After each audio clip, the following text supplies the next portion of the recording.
All right. So, welcome everyone who's here live and everyone who may be catching this on the replay. Today, we're going to talk about managing holiday stress without bottling it up. By the way, I'm Katherine Casey, Breast Cancer Remission Coach, and I help breast cancer survivors after treatment discover their after cancer identity through diet and lifestyle changes. So that helps lessen the fear of recurrence and helps you kind of live a more empowered and hopeful life. So, as mentioned, today we are going to focus on holiday stress. After all, it is December 1st, so it's time to really put this on the radar. So, we want to learn how to deal with it without keeping it all in, which is huge. I'm so honored to have Soulcare coach Kate Bartley here with us to go deeper into that. Kate works with frustrated women in midlife who are struggling with physical and emotional symptoms. They've tried everything and nothing is working. And they're basically ready for a more holistic approach so they can feel like themselves again. She helps them get clarity on the messages that their bodies and souls are sending them using her soul system, which where wellness is found within, so they can be the healthiest versions of themselves in the second halves of their lives. And who doesn't want a little bit of that, right? So welcome, Kate. So very honored to have you here. Can you share more about what led you to the work you're doing today? And more specifically, why helping women manage stress and not bottle it up is so important to you? Absolutely. Thank you, Katherine, for inviting me into this conversation with you and your group. It's an honor. And yeah, so for me, how I got into this and why I'm talking about this today, as we think about December and holidays, it just takes me back to a season when I was struggling with my health, where I know many of the ladies in your group have been there and walked through that. And so 2011, I went through thyroid cancer, and then about 5 years later, ended up with just all these symptoms going on. Later found out I was going through probably perimenopause and just having a lot of changes going on in my body that I didn't realize, and a lot of life stressors going on. I had a daughter leaving for college, and I was kind of mourning that and worried about our relationship, a son making decisions in high school that were tearing my heart up, and and then juggling increased financial responsibilities with college and things like that. And so all of that stuff was going on, and my body was not doing well. And anyway, ended up with lots of ovarian pain that I realized was like ruptured cysts and things going on. Found out I had complex cysts, and or the thought that I did, and ended up having my ovaries removed. And so went through a season of a couple years of trying to get my health back and nothing working, right? And so for me, the big shift and the pivot that happened for me was finally getting to a place where what was going on here become greater than the pain points of my body, and finally getting really honest, expressing honestly what I needed. Finally going, okay, I need to step back. I need some margin, and I need to write. I need to express what's going on in my heart. Like there was this intuitive knowing that I needed to get out what was in me, and to figure out and to get perspective, and to just like step back for a little bit. Does that make sense? And so, yeah. Yeah, absolutely. Absolutely. Like we forget, we got to listen to that little voice, right? Yeah.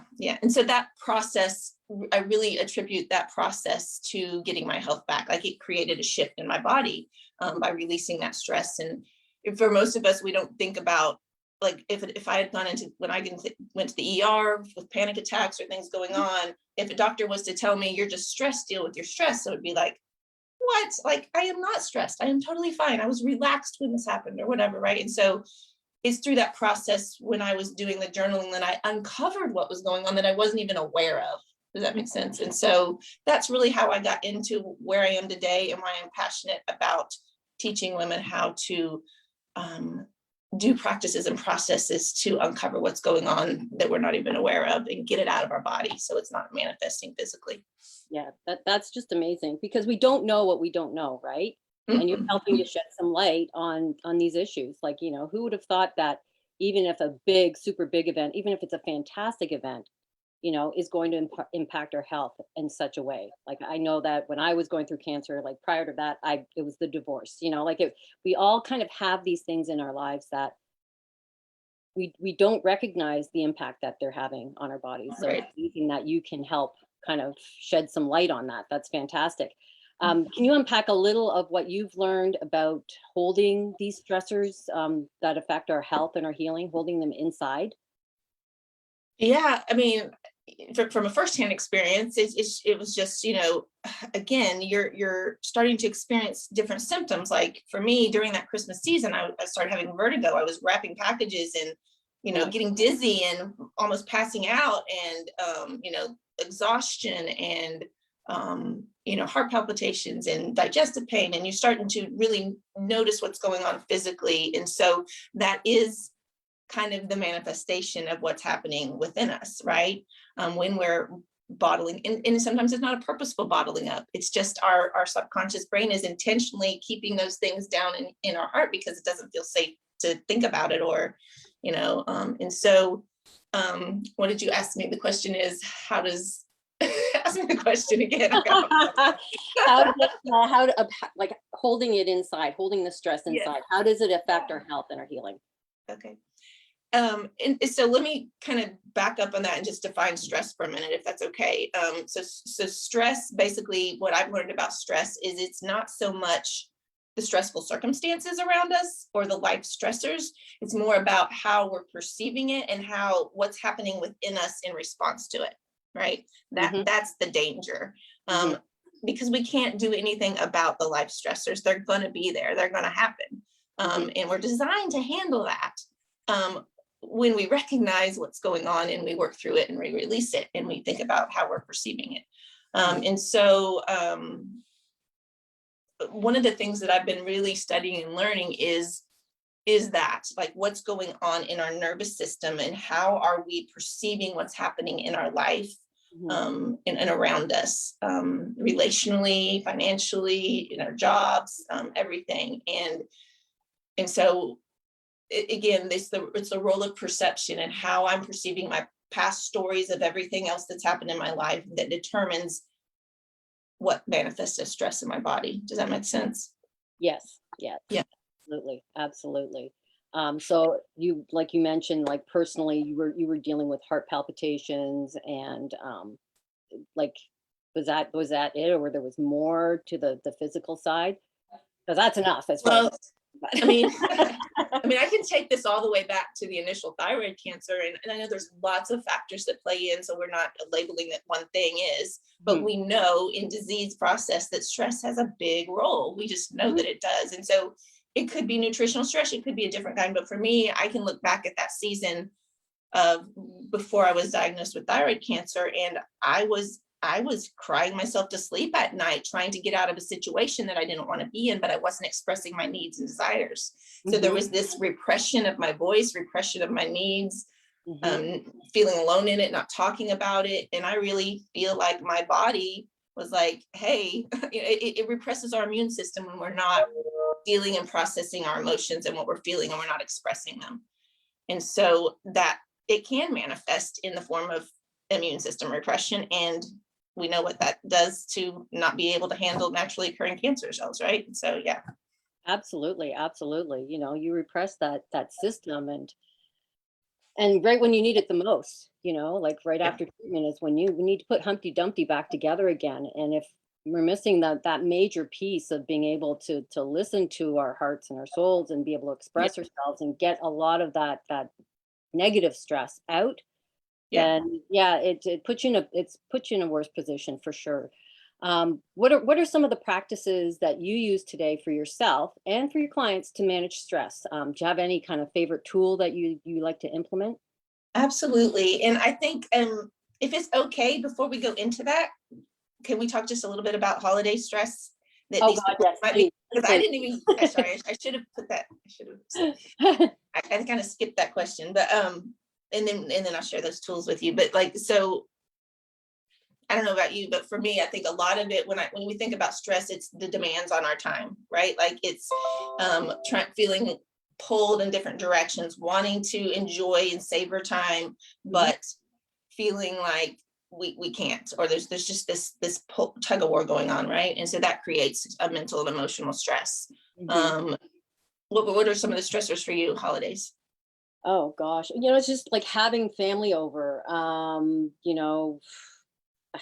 I'm pretty fortunate. My kids are in their 20s, so I don't, I don't have the little ones anymore. Like, at one point, like the stressors of just, I think a big one for many people is financial. Mhm. It's just, especially when you have small children and they're all comparing what Santa brought them, so there's that added element of worrying about, oh my God, my kid's going to feel like Santa hates them, so Right. like nobody wants Yeah. their child to think Santa hates them. So, Yeah. like that type of thing, dealing with family, I guess with the pandemic, we haven't been as, having the big family gatherings as much, but often a lot of people, like I know with my, former family in-laws, they there was always a fight over over Christmas. So, like it's just personalities getting together. Like there's just so much, or just overdoing, overgiving. People baking, feeling like they have to have all the cookies. Like there's just yeah, there's a lot of different stressors, and I guess everybody's an individual, so it's always going to impact us differently. But yeah, like it's, you name it. I'm sure you could come up with a, a top 10 of holiday stressors and send that Yeah. out as a guide for people. Just Yeah, crazy. that, I mean, that would be a lot of the ones that I would think of too. Just even Yeah. that aspect of making sure that we're wanting to please people, wanting to get the right gift, and or oh gosh, I'm not giving enough time here. Or my family wanting me to come see them, but I want to stay home, or Mhm. all that stuff, guilt and all the extended family stuff comes up. So yeah. Um, so in the context of all of that, right? It's like this is the season that our body and our soul is crying out to embrace time, right? Mhm. Like we know, like when we see the lights and we hear the music, it's like, I just want to relish it, I want to savor it. And so Oh no, sorry, sorry. Ah, evil, evil. I'm so sorry. I'm gonna shut my curtain for a second. It wasn't on my checklist. Everything else was, but not my phone. Terrible, terrible. Oh, bad, bad, bad, bad. No. That's stressing me. Okay, there you go. Yeah. It's so tools, yeah, like it's like, how do we do that in the midst of all this stuff? How do we learn how to recognize if we're holding stress in us, get it out of us, so that we can keep shifting into that beautiful state Hmm. of being in rest and repair, enjoying and delighting in savoring time, right? Like regardless of what's going on around us. So I would say my favorite tools, I think the biggest one first is just to notice, right? Like to begin to be aware of our state. I use a formula called STAT, which is stop, tune in, ask and attend, and then trade. And so it's just, okay, like, am I, when I'm in, I think I wrote a few down here, so I was going to say it. Like one of the things I noticed, like, okay, if I'm breaking down a lot, like I'm emotionally breaking down, Yep. or I'm losing my You're shit, on right? Like the I'm edge losing my all the cool, time. I'm then we're bottling something up. Yeah. If I'm holding a lot of tension, I know I'm bottling something up. If Hmm. I'm sitting in a traffic jam and I can't be relaxed and I'm on edge and I'm frustrated, I'm bottling something up. It's Yeah. probably likely not about the traffic jam. I'm in this place of urgency and rush, right? Yes. And so just the first step is noticing that. What is the state I'm in? Am I in this calm flowing energy, or I am in a rush, urgency, nervous energy, right? So noticing that, and then beginning to tune into it, and okay, what's the story attached to this, right? Hmm. What has me in this? What am I believing that says I can't just relax and that I don't have time, or like starting to notice the story. Um, and then beginning to what was the last one I said? Ask and attend, and then yeah, trade it, right? So okay, what's really true here?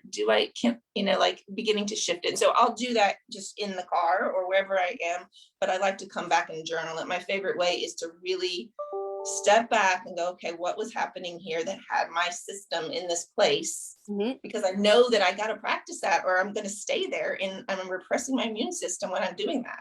And Yeah. so I always come back and try to journal on it later. And so I'll ask a lot more questions of myself that tried to find out why I was there and what state I was in, what I believing, all that stuff. So that's probably one of my favorite tools. The easiest tool that we can all use is just breathing, right? Like that's an easy one because that automatically is going to shift our state. It's not dealing with the stuff Yeah. it's getting us there.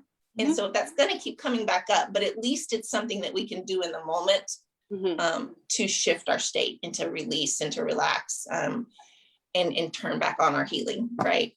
And that's big. And it also gets us in a place where we can handle our stressors better. There was one other tool I was going to say that I love. What is it? So breathing, physical activity, right? Like getting in our body. So that's an easy way to get stress out of us. We're created to do that. We're created to, like, when there's a threat, we run from it. That's how our body's created to release stress. We're always up here. Yeah. I would say if you're going to use physical movement to release stress, to make sure that you're doing it from that flowing energy state and not like I'm trying to escape and get away state, right? Like, let me run away from my problems. That's not actually helpful. No, not at all. Then you're still stressed in a different way. The last one I would say would be connection. Like when we're running away from a threat, when we get into safety and we get a hug, that relaxes our whole nervous system, right? It's like, oh, she's okay now. Okay.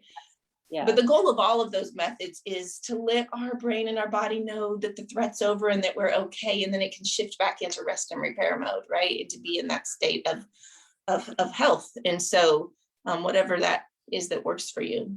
Yeah. Yeah. So we what do you use? I would love to know what your favorite. I'm breathing all the way. Like, think of it, I kind of think of it this way.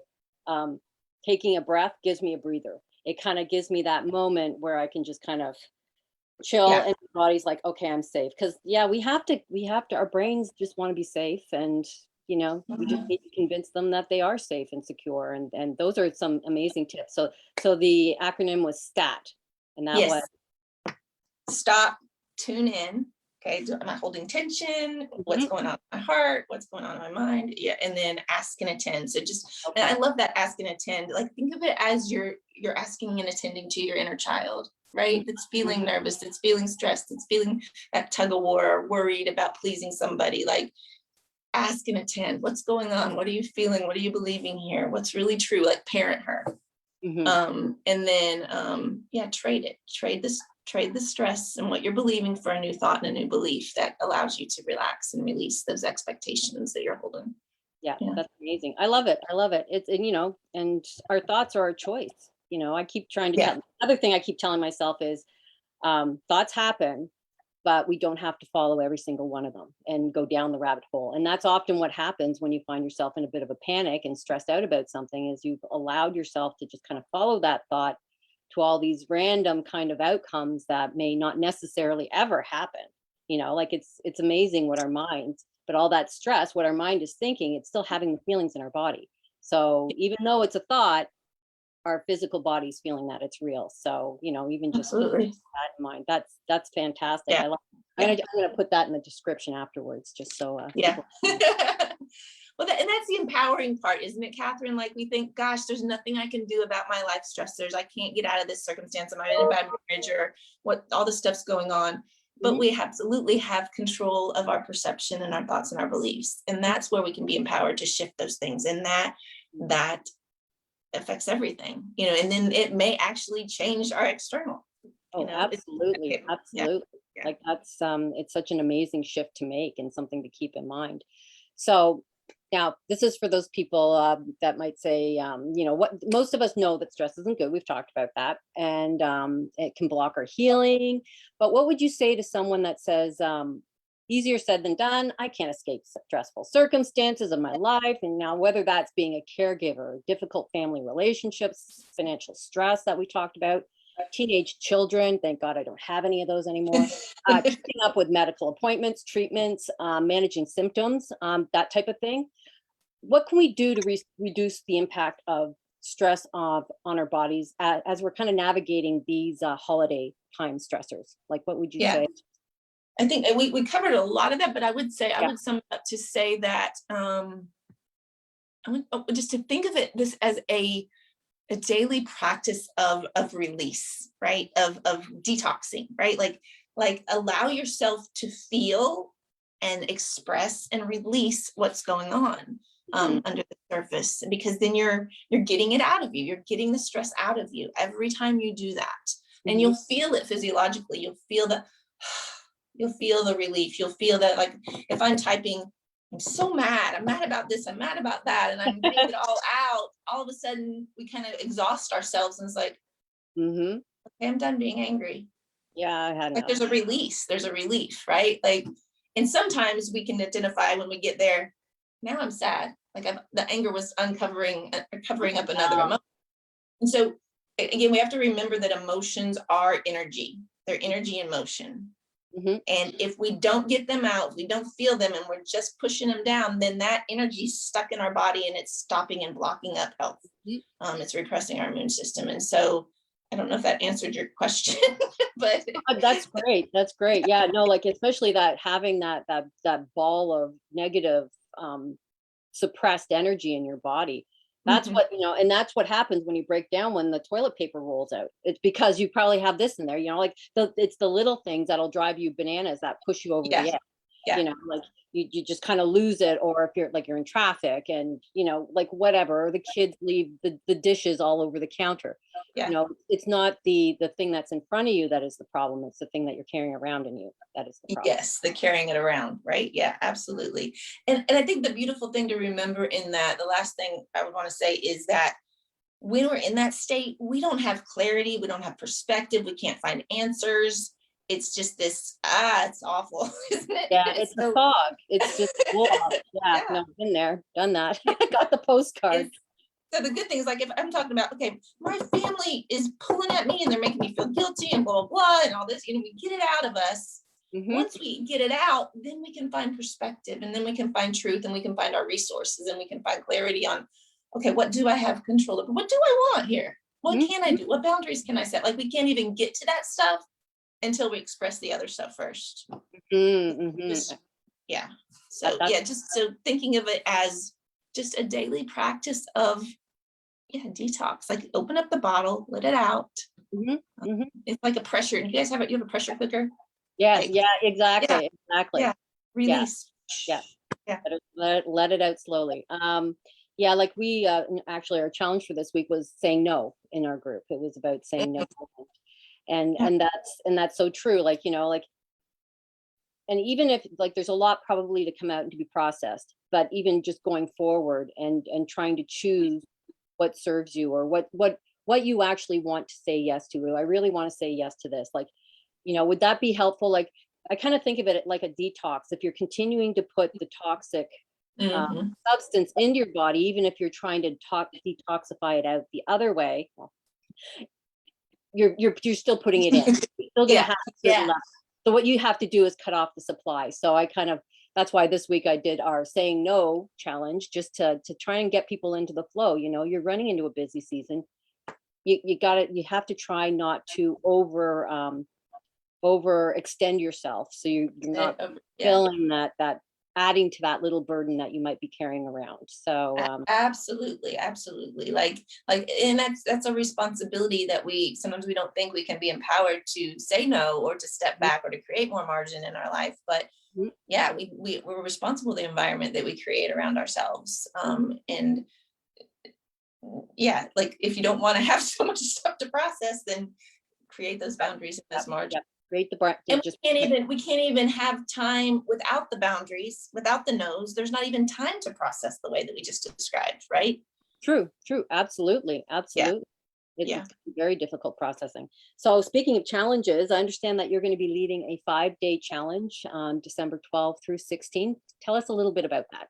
Yeah, it's kind of an extension of what we're talking about. Actually, most of the things I hear my clients saying is their desire to have more time to savor, and especially right now with the holidays. And again, when we don't, then we have stress. And so the goal of the 5-day challenge is to really get clear on setting intentions, just kind of like what you guys talked about in your group this week, on what do I want this time to be like?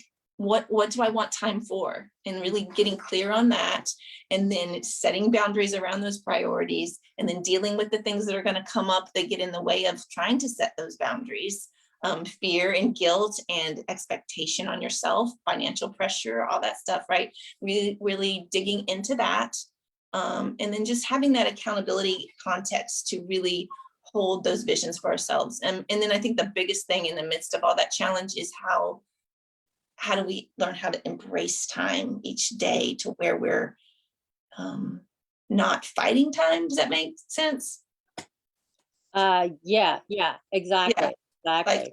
just living in the context of this time and embracing the time right here in the present. Yeah. Yeah, that's so important. That's so important. We did have a comment. Someone commented, Beverly commented, stress at work is something Mm, we yeah. feel the death right now. And probably all the time, but I'm sure it gets worse as over the holidays, people are trying to squeeze things in. They're trying to, trying to fit the family in as well with the whole work thing. Yeah.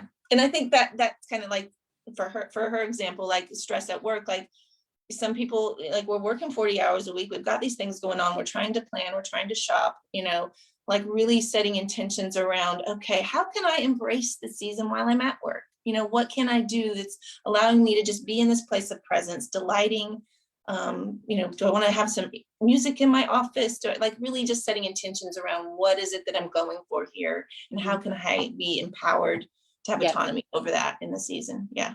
I guess the question is always what can I do to control this situation, even if it's in the middle of July? What Yeah. is within my control? I guess Yeah. is ultimately the empowering question to ask. Yeah, absolutely. Yeah, so that's just fantastic. Yeah, and I remember, like, sometimes at work over the holidays it would get really quiet for a few days, which is fine. But I mean, leading up to that was often just an absolute frenzy as people are trying to get out. So Mhm. these tips will certainly come in handy for sure. So, anyways, I guess I probably monopolized enough of your time. So I Enjoyed it. thanks everyone for joining live and on the replay. And ladies, I'll be sure to post the details about Kate's 5-day challenge when they're ready to be posted. And I guess that's the 12th. So that's Yeah. That's basically just giving us time to that gives us a bit of time. practice it that week and then prep for the actual experience Perfect so that timing, we really. get we're experiencing what we want without regret. Yeah. Yeah, it's a prep course for Christmas, so you're not going to want to miss that. So as soon as I have the details on that, I'll be sure to post that so everyone can have that, and you can gift this free gift to yourself. So how's that for a good deal? So Kate, what can I say? Absolutely fantastic. Thank you so much for joining us today, and I look forward to many, many more chats in the future. So Yes, this is enjoyed it. stuff. Thank you. We're going to empower these ladies, and I'm looking forward to using some of this. So I have a fabulous Christmas. So what can I say? Thank you so Okay. much. And thanks everyone for joining us, and have a great day. Thanks. Bye.